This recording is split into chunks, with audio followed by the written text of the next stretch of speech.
I'm standing here inside Srifin military base south of Tel Aviv and north of Ashdod. And here the Israeli army has been offloading the humanitarian aid from the flotilla. We have here the contents of 2 of the boats. And what you can see here right now is the hospital equipment. There are hospital beds, there are wheelchairs. Inside there's a supply of medicine.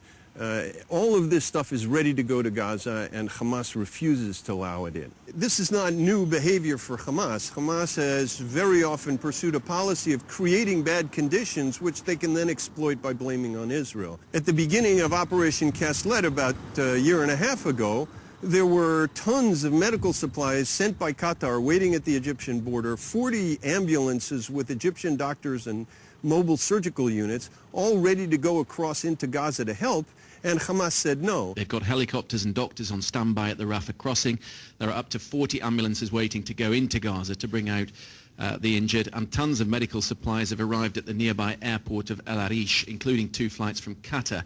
But the Egyptian Foreign Minister Ahmed Abul-Gheit said in the past few hours that they've had no one come across. The wounded, he said, are barred from crossing, and he blamed those in control of Gaza for putting the lives of the injured at risk. Now, at the same time as they were keeping out this aid, they were turning to BBC and CNN cameras and saying, this is a humanitarian crisis. Here we are in the hospital. We're running low on supplies. We are inside the emergency room of Shifa Hospital, where hundreds of kids, women and children have been brought to this hospital for medical treatment. Doctors are struggling here to cope with the situation. We have seen as many as 900 people are being treated in that hospital. The doctors are talking about running out of medicine. Every essential medication is being a heavy shortage here in Gaza, as well as blood.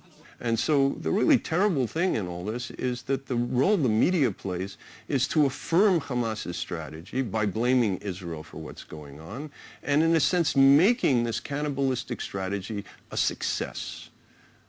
Here you see Ben Wiedemann. He admits that there's no crisis in Gaza. He also admits that Hamas has blocked the aid. But the next question he gets has nothing to do with what the role of Hamas in creating this crisis is.